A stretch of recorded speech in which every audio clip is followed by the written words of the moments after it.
नमस्कार दर्शकबिन, हार्दिक स्वागत छ तपाईहरु सम्पूर्णलाई सपना अनलाइन टिभीमा। अहिलेसम्म तपाईले सब्स्क्राइब गर्नु भएको छैन, तपाई नयाँ हुनुहुन्छ भने हाम्रो च्यानललाई सब्स्क्राइब गरी छेउमा रहेको बेल आइकनलाई दबाई अलमा क्लिक गर्न नबिर्सनु होला। आउनु सब समाचारतर्फ लागौं।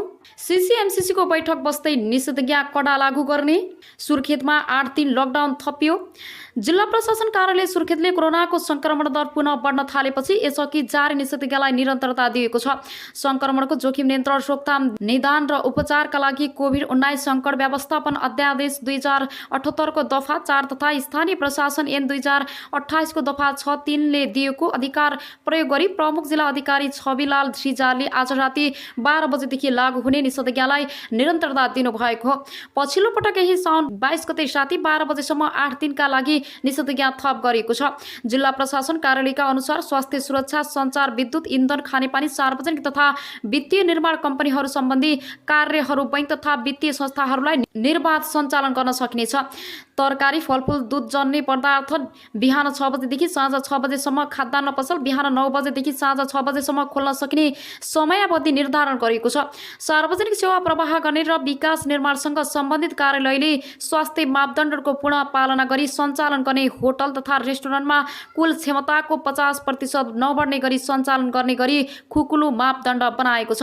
निषेधाज्ञा उल्लङ्घन गर्ने व्यक्तिलाई कोभिड-19 संकट व्यवस्थापन अध्यादेश 2078 तथा स्थानीय प्रशासन ऐन 2028 बमोजिम सजाय हुने उल्लेख गरिएको छ।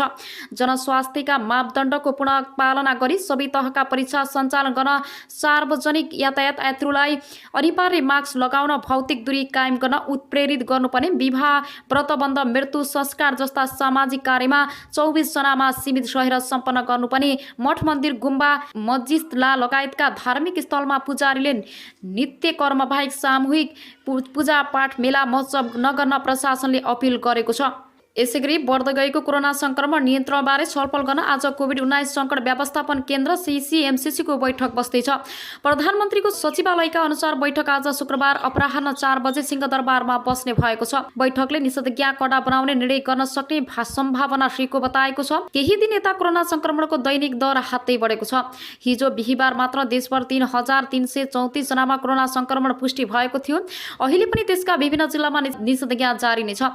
काठमाडौँ उपत्यकामा निषेधाज्ञा भए पनि सार्वजनिक गाडी समेत सञ्चालन हुने गरी खुकुलो पारिएको छ।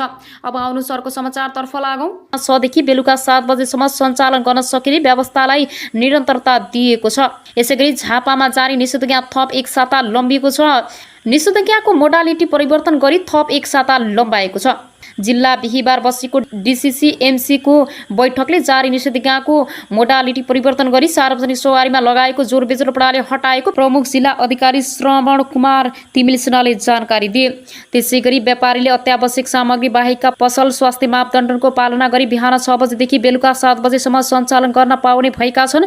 सोही अवधिमा होटल तथा रेस्टुरेन्टहरू समेत सञ्चालनमा आउनेछन्। जारी आदेश बिहीबार राति 12 बजेदेखि साउन 14 गते बिहीबार राति 12 बजेसम्म लागू हुने जिल्ला प्रशासन कार्यालयले जनाएको छ। यसैगरी आउनु सब अर्को निष्तर्फ लागौं। एमालेका वरिष्ठ नेता माधव कुमार नेपाल सहित 22 सांसदले अध्यक्ष केपी शर्मा ओलीले सोधेको स्पष्टीकरणको जवाब दिएका छन्। माधव नेपाल पछिका सांसद मेटमणि चौधरीले नेताहरूले स्पष्टीकरणको छुट्टाछुट्टी जवाब दिएको बताए। चौधरीले आफूले भने 6 बुँदे जवाब दिएका छन्।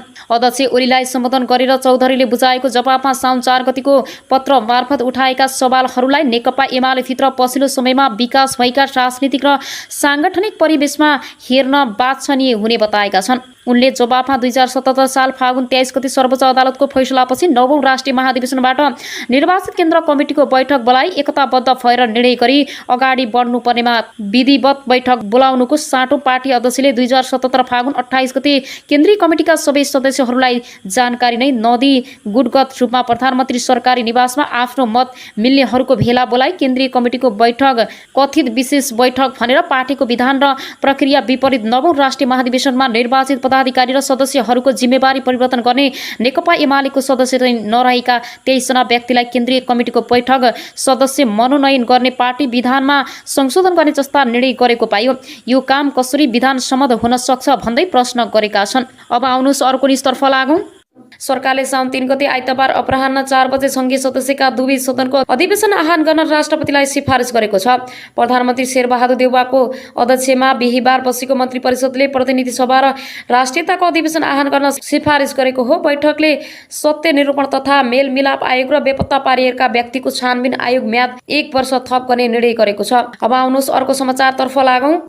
कोरोना संक्रमण रोकथामका लागि काठमाडौँ उपत्यकामा लगाएको निषेधाज्ञा साउन 20 गतेसम्मका लागि लम्बाइएको छ।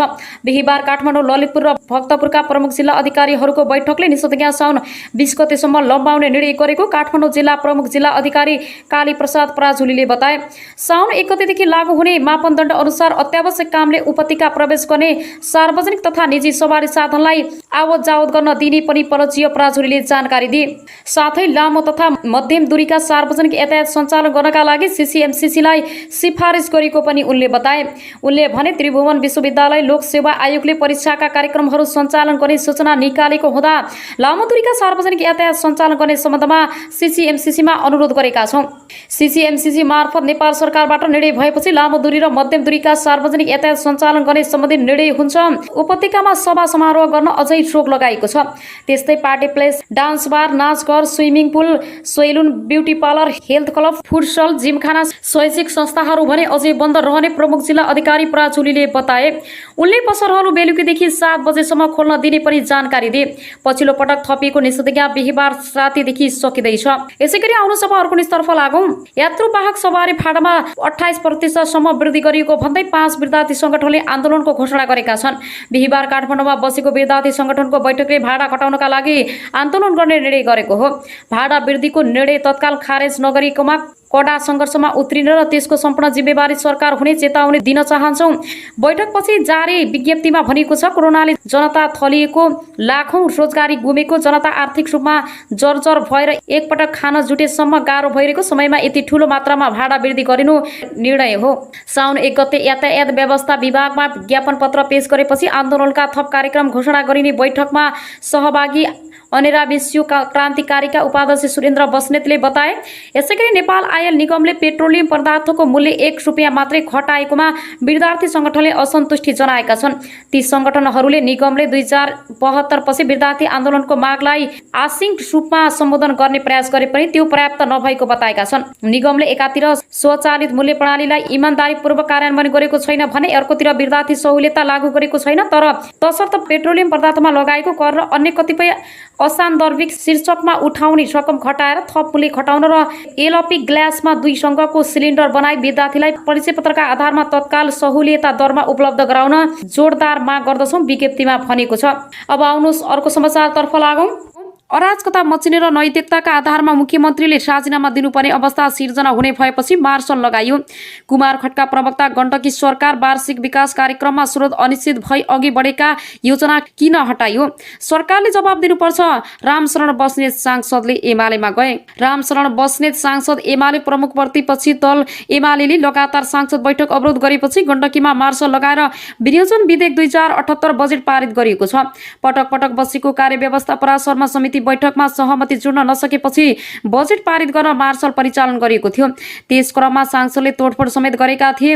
एमाले अवरोध गरेपछि प्रदेश सभा बैठक बुधबार 3 पटकसम्म स्थगन गरिएको थियो। त्यही बीचमा मुख्यमन्त्री कृष्णचन्द्र नेपालीले संयोजकत्वमा सर्वदलीय बैठक भए पनि सहमति हुन सकेन। अपराह्न 4 बजे बसेको चौथो पटकको बैठकमा अवरोध हुँदाहुँदै सभामुख नेत्रनाथ अधिकारीले विनियोजन विधेयक पारितका लागि प्रस्ताव राख्न मुख्यमन्त्री नेपालीलाई समय दिएका थिए। प्रतिपक्षी आक्रोशित सांसदहरूलाई मार्सल लगाएर रोकिएको थियो। त्यस क्रममा एमालेका सांसदले तोडफोड समेत गरे। त्यसपछि उनीहरू सदनबाट बाहिरिएका थिए। विनियोजन विधेयक निर्णयार्थ पेश हुँदा एमालेका सांसद सदनमा थिएनन्। मुख्यमन्त्रीले निर्णयार्थ पेश गरेको बजेट कांग्रेस, माओवादी केन्द्र, राष्ट्रिय जनमोर्चा, जनता समाजवादी पार्टी र स्वतन्त्र सांसद सजीव गुरुङको समर्थनमा बहुमतले पास भएको छ। यसभन्दा अघि बजेट र योजनाका विषयमा एमाले 2 दिन 27 र 28 गते संसद अवरोध गरेको थियो। बुधबार 11 बजे सुरु भएको प्रदेश सभा बैठकमा एमालेका सांसद रामशरण बस्नेतले सरकारलाई बुझाएको 10 बुँदे ध्यानाकर्षण पत्रको सम्बोधन नभएसम्म सदन अगाडि बढाउन नदिने बताएका थिए। पूर्व भौतिक मन्त्री समेत रहेका उनले बुधबार बिहान मुख्यमन्त्री नेपालीलाई भेटेरै 10वटा विषयमा ध्यान आकर्षण गराएको उल्लेख गरे। हामीलाई यसको जवाब चाहिन्छ, तर अहिलेसम्म छलफल भएन उनले भनेका थिए। बजेट पारित गर्ने समय नभएको बताउँदै सभामुखले कुर्सीमा बस्न आग्रह गर्दा पनि एमाले सांसद उभिरहेका थिए। त्यसपछि सभामुखले सुरुमा बैठक आधा घण्टालाई स्थगन गरेका थिए। 12 र 10 मा सुरु हुने भएको बैठकले 2 बजेतिर मात्रै बसे पनि एमालेको अवरोधले चल्न सकेन। केही बेरको स्थगनपछि बैठक सुरु गर्न खोज्दा पनि एमाले अवरोध जारी राखेको थियो। मार्च लगाएर बजेट पारित गराएपछि एमाले पत्रकार सम्मेलन गर्दै आपत्ति जनाएको थियो। सरकारका प्रवक्ता कुमार खड्काले एमाले पटक पटक संसद अवरोध गरेपछि मार्च लगाउन बाध्य भएको थियो। मार्च लगाएर बजेट पास गर्नुपर्छ।